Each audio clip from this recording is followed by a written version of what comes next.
안녕하세요. 저는 열심히 일하면서 여가를 즐기며 살아가고 있는 20대 후반 여성입니다. 친구들과 함께 맛집을 찾아다니고 하루가 끝나면 좋아하는 영화나 음악을 감상하는 제 또래와 비슷한 일상을 보내고 있어요. 저에게는 얼마 전까지 사랑하는 약혼자가 있었습니다. 얼마 전까지라는 말이 묘하죠. 지금은 아니니까요. 별거 아닌 것으로 다투고 싸우는 친구 커플들을 보면 저런 걸로 왜 싸우나 싶을 만큼 저희는 정말 잘 맞았거든요. 그런데 그런 남자친구에게 그냥 배신도 아니고 엄청난 배신으로 감과 뒤통수를 얻어맞는 일이 벌어졌어요. 지금도 그 생각만 하면 분노가 치밀고 눈앞이 캄캄해지곤 합니다. 지독하게도 악마 같은 이 남자 이야기 궁금하지 않으신가요? 저는 사랑에 대해 회의적인 사람이었습니다. 20살이 넘어서도 연애를 단 한 번도 해본 적이 없었거든요. 대학 다닐 때도 저한테 다가오는 남자들이 한없이 유치하고 어려 보여서 전부 거절했어요. 그렇게 대학을 마치고 직장을 구한 저는 연애보다는 일에만 집중하며 지냈습니다. 그러던 어느 날 카페에서 잔업을 마무리하고 있는데 누군가 제게 다가와 말을 걸었습니다. 훤칠하게 잘생긴 남자는 아까부터 저를 지켜봤다며 제게 작업을 걸어왔죠. 평소 같으면 그냥 무시하고 말 텐데 묘하게 시선을 잡아 끄는 말투에 그의 연락처를 받았습니다. 그 남자는 다른 애들처럼 막무가내로 들이대지도 않고 은근슬쩍 밀당을 잘했습니다.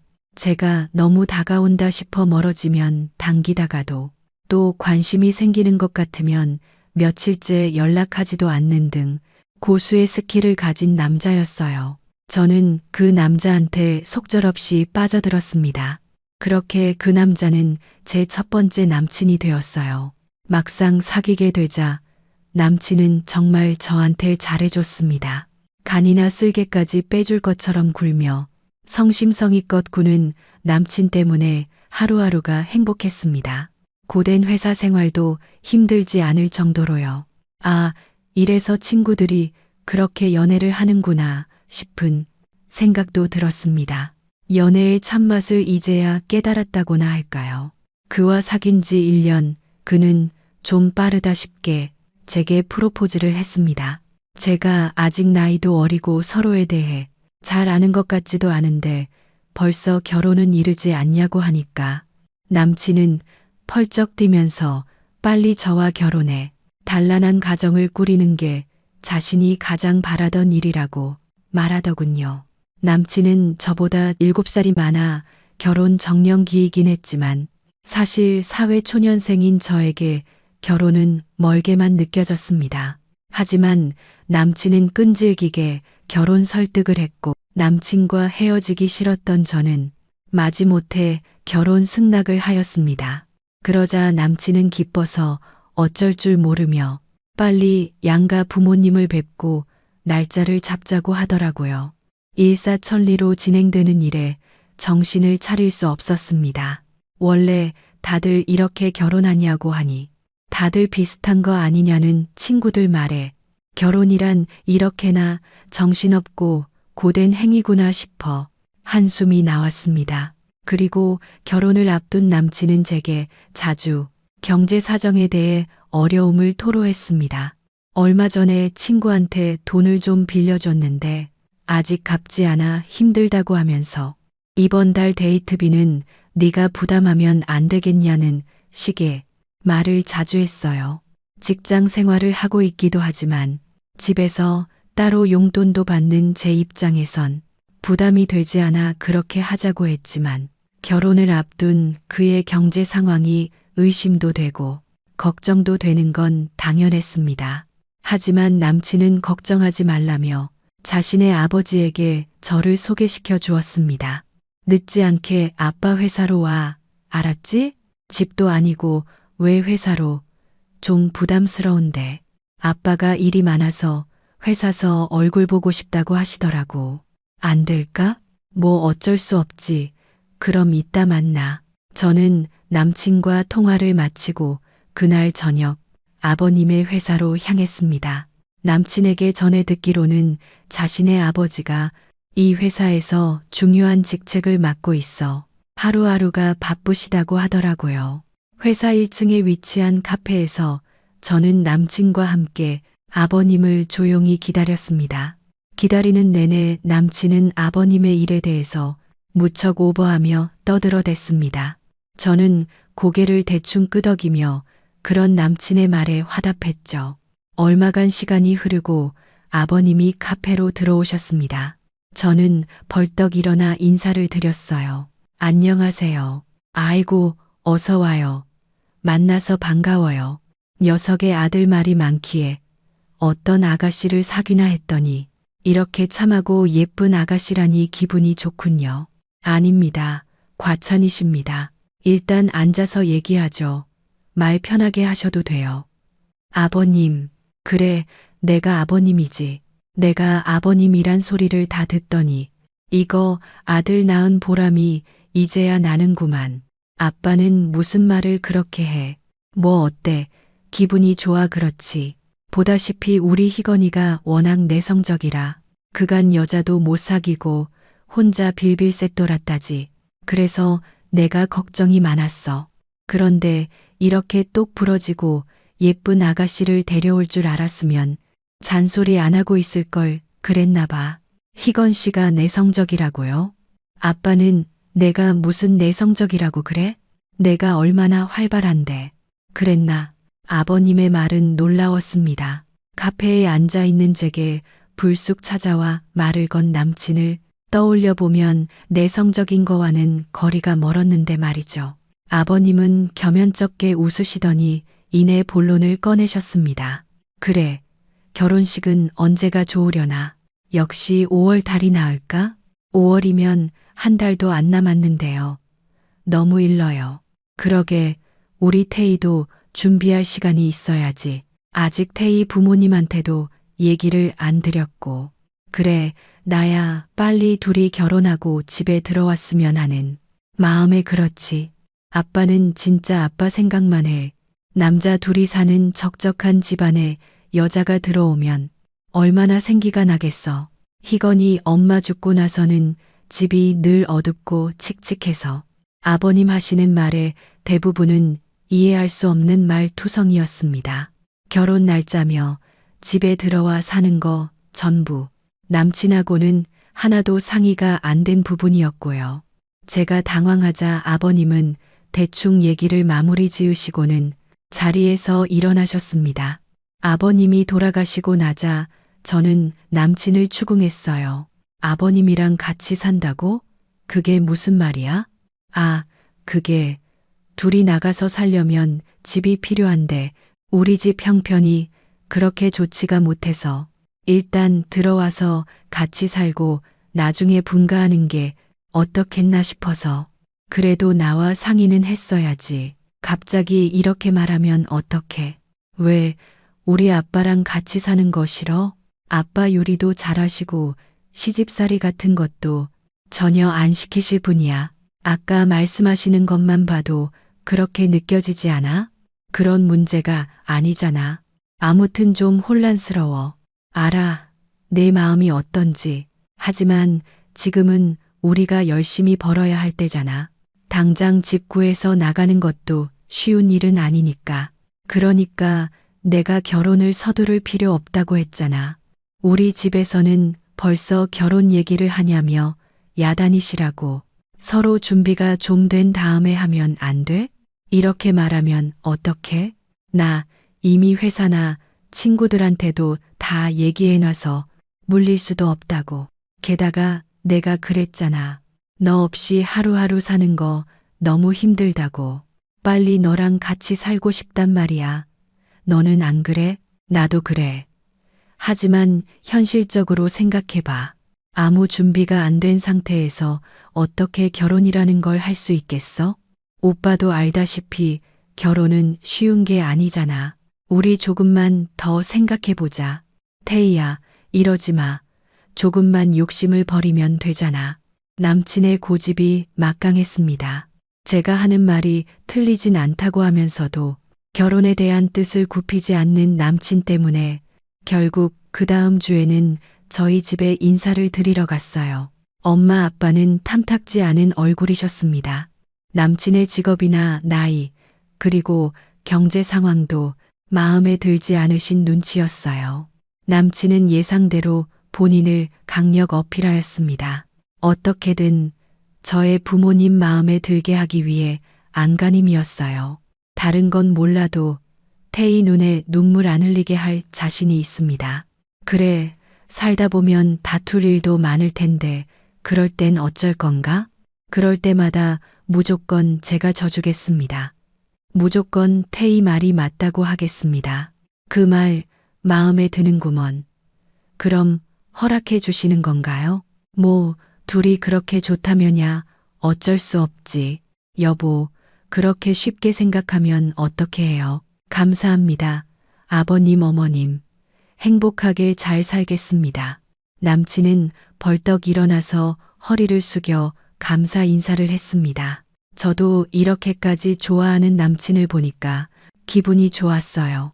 그렇게 화기애애한 분위기 속에서 식사까지 마친 남친은 대뜸 한 제안을 내놓았습니다.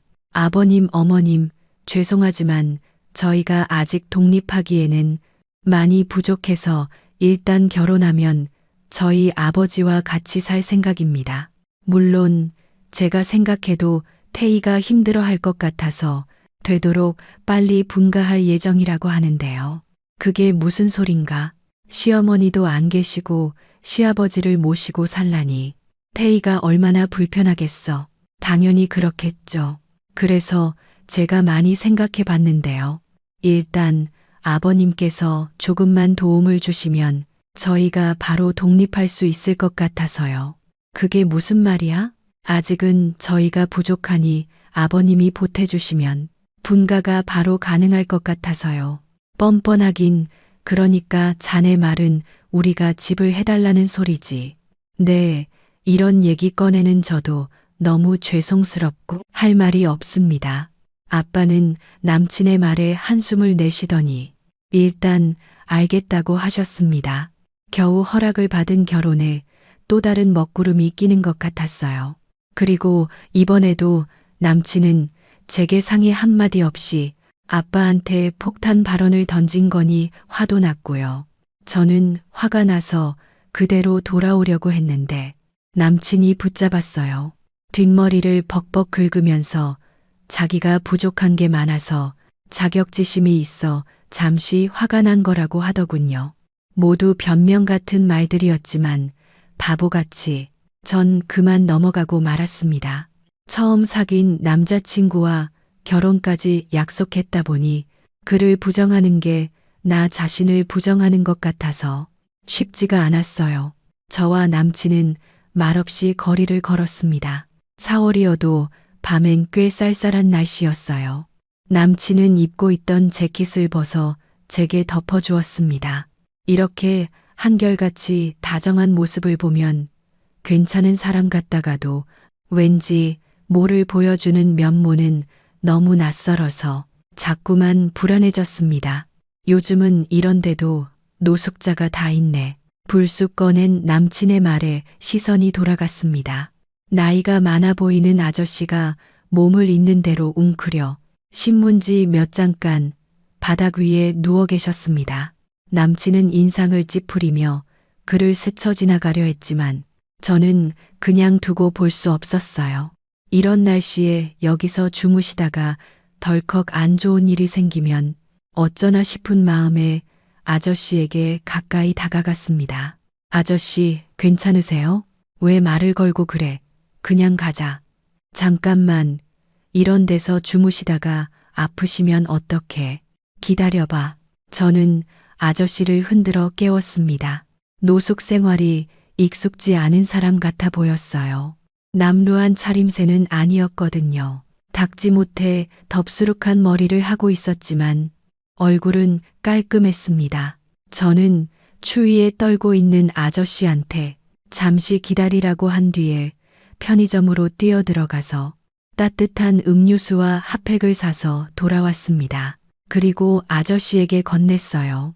이거 좀 드셔보세요. 고맙습니다. 이렇게 추운 날 여기 이렇게 누워 계시면 어떡해요? 쉼터라도 가시면 될 텐데요. 저도 가봤어요. 근데 사람이 너무 많아 오늘은 받아줄 수 없다고 하더라고요. 그나마 수중에 갖고 있던 돈도 다 뺏기고 다른 데 찾아갈 용기도 없어서 이러고 있는 거였어요. 아, 그러셨구나.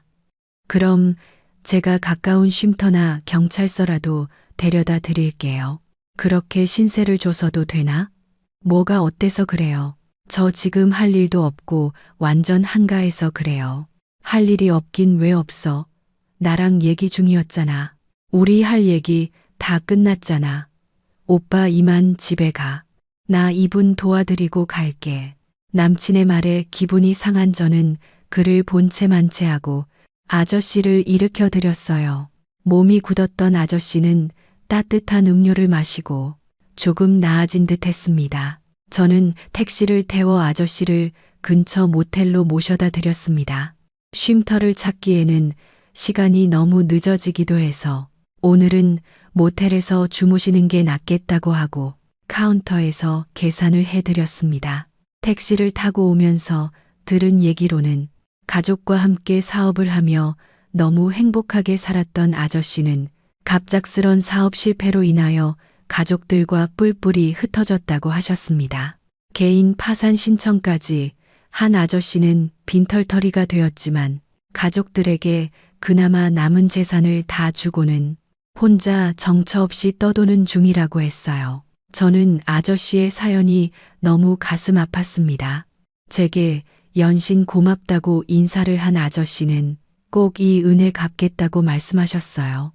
저는 돈은 안 갚아도 되니 앞으로 열심히 사시면 다시금 좋은 날이 올 거라고 일러드렸습니다.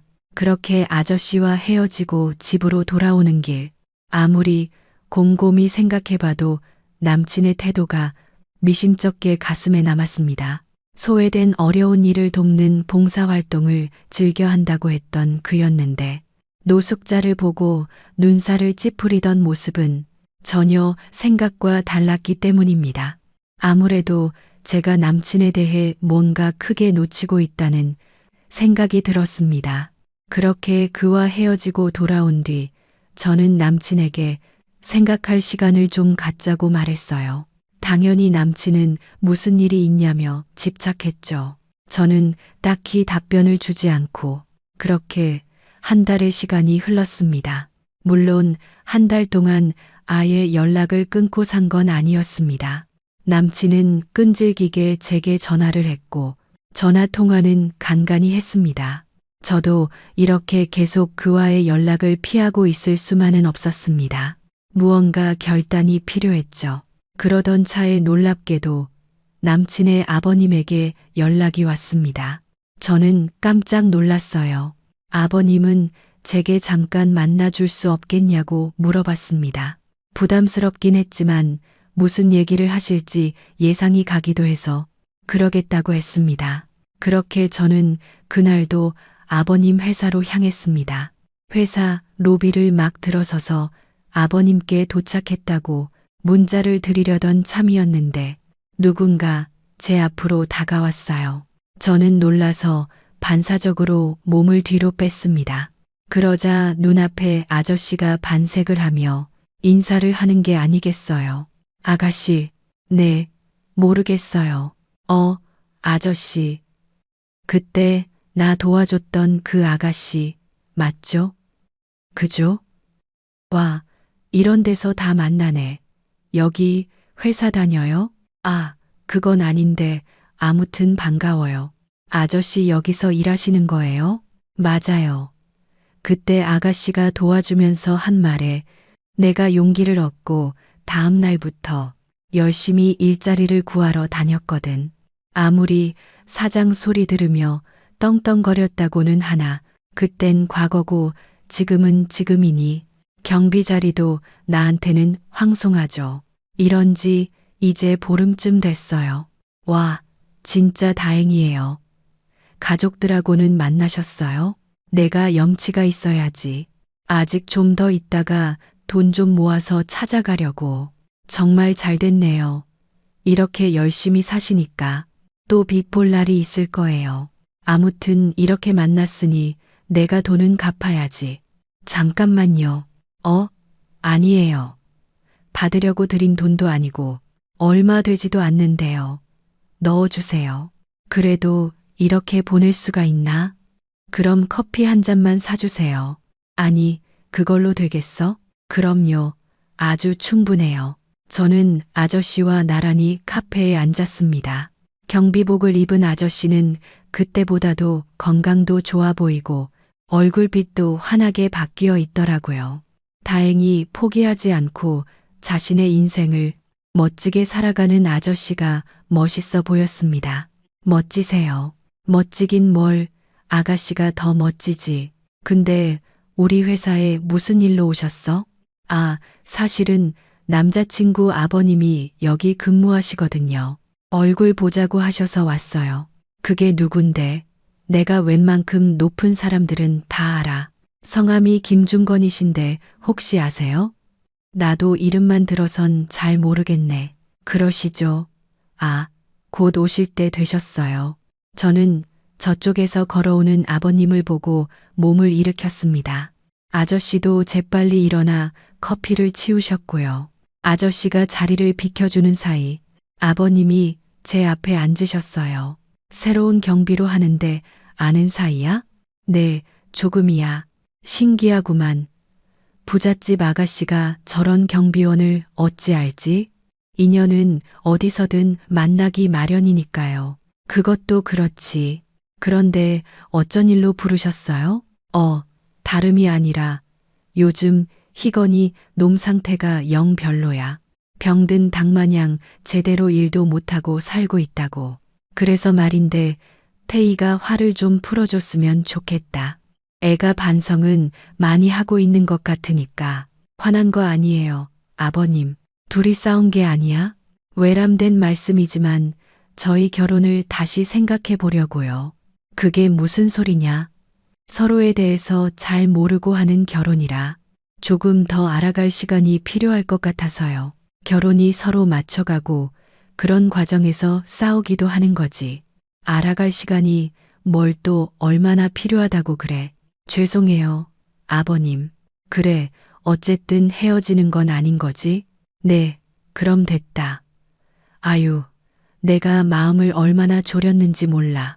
아버님은 헤어지지는 않을 거라는 말에 안심하셨는지 커피를 한 입에 털어놓으시곤 자리에서 일어나셨습니다. 일이 바빠서 얼른 가봐야 한다는 말에 꾸벅 인사를 한 저도 가방을 들고 카페를 나왔어요. 그러자 아까부터 절 기다리고 계셨던 건지 저쪽에서 경비원 아저씨가 뛰어왔습니다. 그러니까 아버님 될 사람이 김 부장이었어? 아버님을 아세요? 알다마다 워낙 상무 옆에 똘마니처럼 붙어 있어서 모르지 않지.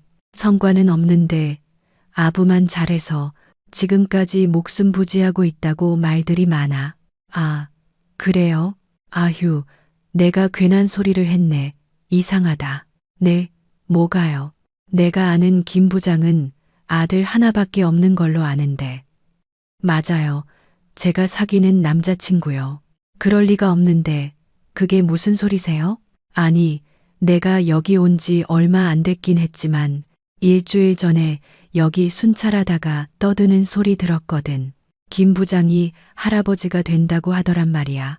그래서 옆에 있던 상무가 드디어 며느리가 애를 가졌냐고 하니까 무슨 소리냐, 이번이 둘째라고 소리치더란 거지. 그래서 내가 어린 나이에 할아버지가 됐구만. 나는 멀었는데 이런 생각을 했거든. 근데 아가씨는 그 아들이랑 만나는 사이라며. 이게 말이 안 되잖아. 그게 정말이에요? 정말이라도 그러니까 내가 이상하다는 거잖아. 혹시 아가씨가 속고 있는 거 아니야? 아저씨의 말에 머리를 얻어맞은 것처럼 둔탁한 통증이 왔습니다. 속고 있는 거 아니냐는 말은 모든 걸 확실하게 만들었습니다. 저는 비틀거리며 그 자리를 벗어났어요. 제가 걱정이 된 아저씨가 따라왔습니다. 눈물이 왈칵 쏟아졌어요. 도저히 참을 수가 없었습니다. 하지만 제 입으로 듣기 전까지는 또 그 어떤 말도 믿을 수 없었습니다. 그렇게 집으로 돌아온 저는 이불을 뒤집어 쓰고 엉엉 울었습니다. 괜히 부모님한테 들킬까 소리 죽여 운 다음 날 저는 남친을 전화를 거절했습니다. 도저히 그 목소리를 듣고 싶지 않았어요. 그리고 이 모든 의심을 확신으로 바꾸게 할 만한 사건이 일어났습니다. 그날 밤 전 전화를 한 통 받았습니다. 전화를 건 여자는 대뜸 제게 김희건을 아냐고 물었어요. 혹시나 그의 와이프가 아닐까 생각했지만 그건 아니었습니다. 자세한 건 만나서 얘기하자고 한 그 여자는 그날 밤 저희 집 근처까지 찾아왔습니다. 전 긴장감에 음료도 마시지 못하고 그녀를 기다렸습니다. 카페로 들어온 여자가 제 앞에 앉았어요.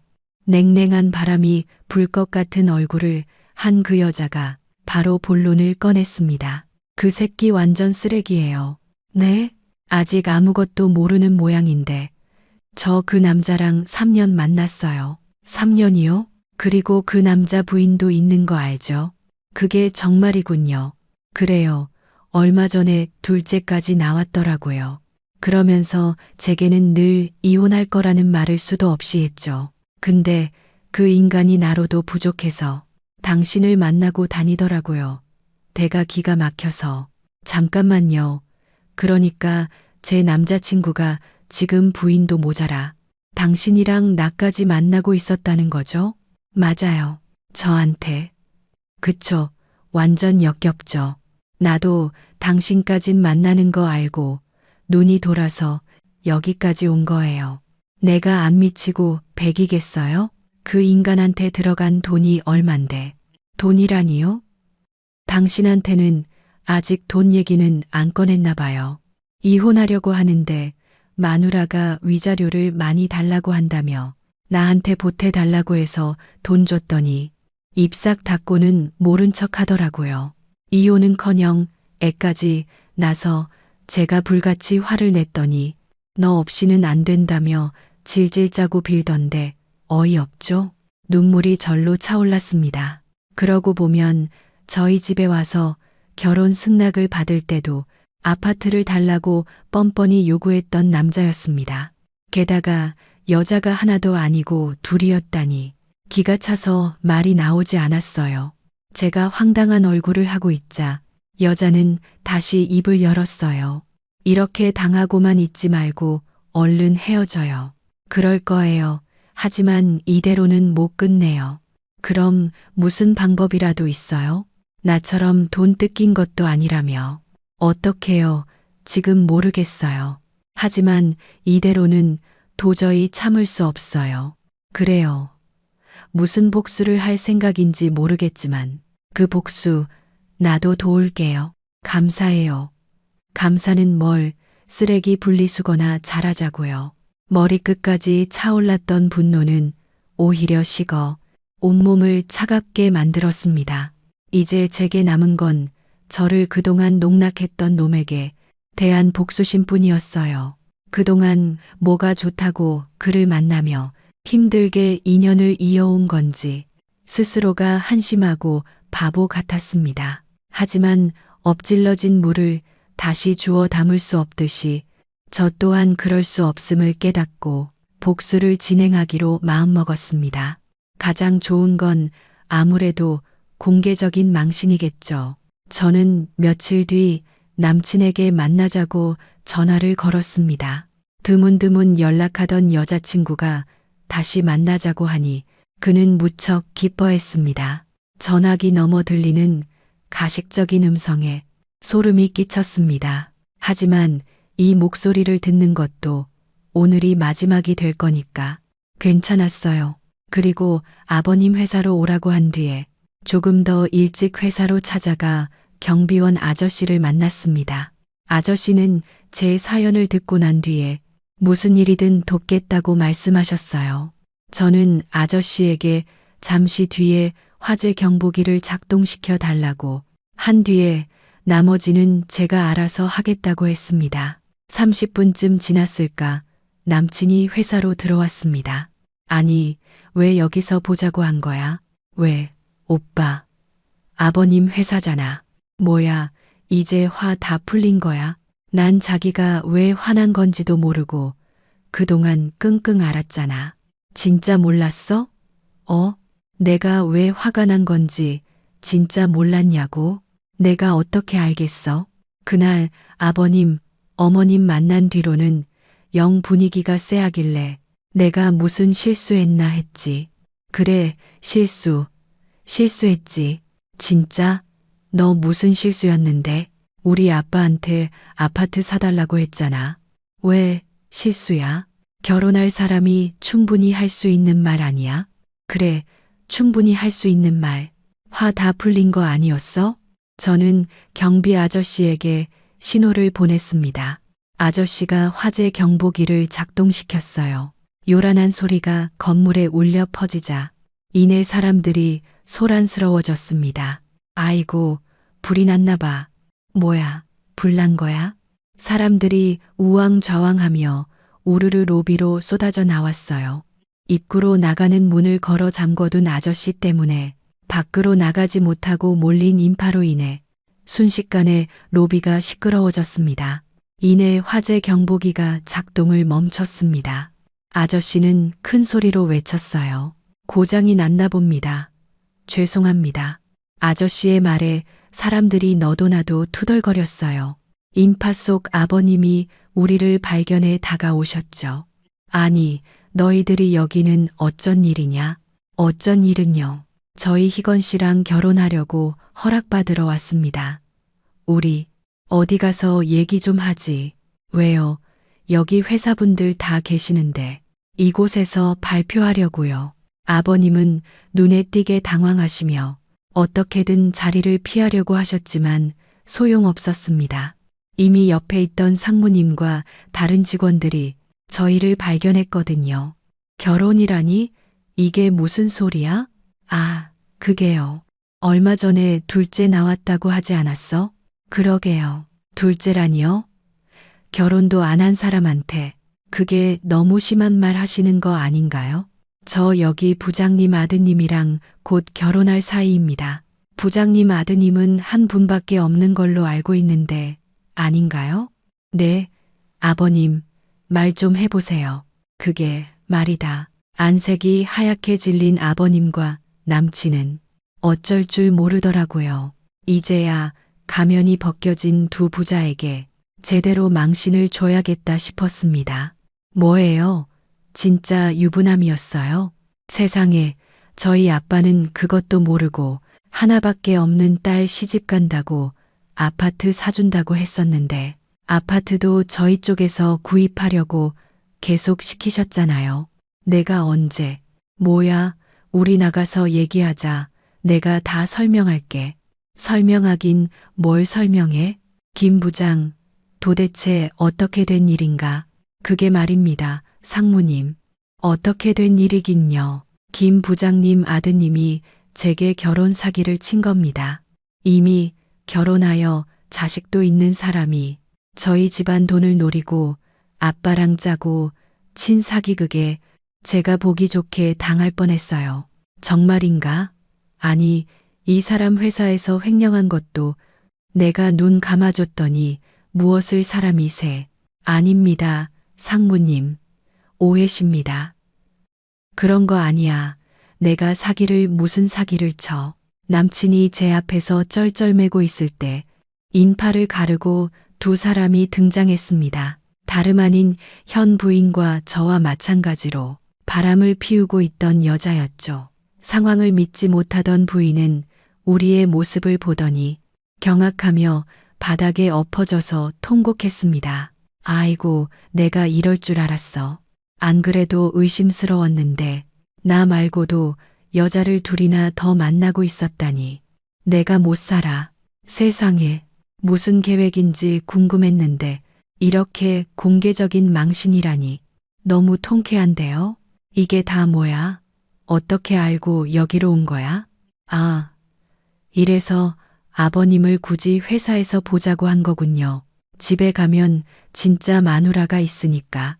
진짜 머리가 좋아야 바람도 피는 거죠. 그런데요, 그 머리 잘못 굴려서 결국 이렇게 다 들켰으니 앞으로는 어떡하시겠어요? 여기 있는 사람들이 모두 증인이 되어줄 테니 당장 내일 고소장 받을 준비나 해. 나한테서 빌려가고 안 갚은 돈 모두 청구할 테니까. 아냐, 아니라고, 전부 잘못된 거라고. 김 부장, 자네 나 따라오게. 상무님, 오해십니다. 제가 아들놈을 잘못 키워서. 됐어. 더 이상 듣고 싶지도 않아. 상무님이 화를 내며 자리를 피하자 그 뒤를 뭐 마려운 강아지처럼 아버님이 쫓아가더군요. 전 이제 사람들의 시선을 한 몸에 받고 있는 쓰레기 남친을 바라봤습니다. 진짜 초라한 행색이더군요. 자, 이제 어떻게 할 거야? 세 여자가 모두 그를 바라보고 있었습니다. 결국 참다 못한 부인이 그의 턱을 날렸습니다. 윽 소리도 내지 못하고 바닥에 몸을 웅크린 그는 몸을 덜덜 떨더라고요. 애초에 배포도 크지 못한 주제. 세 여자한테 사기를 치다니. 이제 내 인생은 끝났어. 내가 이대로 가만히 있을 것 같아? 그래, 앞으로 내 앞에서 숱한 고소장을 받게 될 거니까 각오해. 이 나쁜 놈, 우리 애는 어쩌라고. 그는 한참을 쪼그리고 있더니 이내 최대한 불쌍한 얼굴로 고개를 들었습니다. 사랑해서 그랬어. 뭐, 다들 사랑해서 그랬다고? 나한테 심장이 3개인데 그럼 어떡해. 미친놈아. 진짜 정신 나간 거 아니야? 그렇게 말하면 우리가 용서해 줄 것 같았어? 웃기는 소리 하지 말라. 그래, 당장 일어나 그 잘난 면상 들고 똑바로 말해봐. 사랑을 운운하는 사람이 아파트 먼저 얘기해? 내가 이상하다 했어. 진짜 아저씨 아니었으면 널 의심할 생각도 안 했을 텐데. 아저씨가 날 살린 거야. 아저씨라니? 한 달 전에 길거리에서 마주친 그 아저씨. 그 아저씨가 네가 유부남인 걸 얘기해줬다고. 그게 바로 나야. 뒤에서 내내 관전하고 있던 아저씨가 대화에 참전하였습니다. 감사해요, 아저씨. 내가 뭐 한 게 있나? 이놈이 다 못난 탓이지. 그럼 너는 여기서 내 와이프랑 못다한 얘기 나누고 우리 셋이 맥주나 한잔 하러 가죠. 그럴까요? 좋지. 저희 셋은 회사 밖으로 나왔어요. 두고 온 부인이 걱정되긴 했지만 잘 대처하길 바라는 마음이었죠. 그렇게 나와서 맥주 한잔하며 남아있던 응어리까지 다 풀었답니다. 사실 이 정도 복수를 했으니 속이 시원하지 않을 수가 없었어요. 그렇게 밤새도록 술 마시고 헤어진 우리는 그 이후로 자주 만나는 사이가 되었습니다.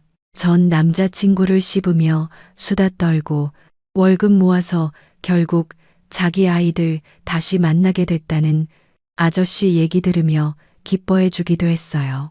그럼 전 남자친구는 어떻게 됐냐고요? 고소장 받은 전 남친은 대출 받아서 돈 갚느라 고생한다고 들었습니다. 부인하고는 이혼한 걸로 아는데 양육비까지 매달 내려면 지금보다 훨씬 더 열심히 일해야겠죠. 그리고 전 남친 아버지는 결국 회사에서 잘리고 지금은 집에서 놀면서 전 남친한테 잔소리만 하신다고 들었어요. 이 모든 이야기는 사실 전 남친과 고소건으로 연관된 여자한테 들은 거라 믿을 만합니다. 아무튼 첫 남자친구를 쓰레기로 만난 저는 똥 밟고 복권 당첨된다는 말을 증명하듯 지금은 누구보다 성실하고 경제력 좋은 남친 만나 행복하게 연애 중이니 걱정 마세요. 그럼 모두 건강하시고 언제나 행복하시길 바랍니다.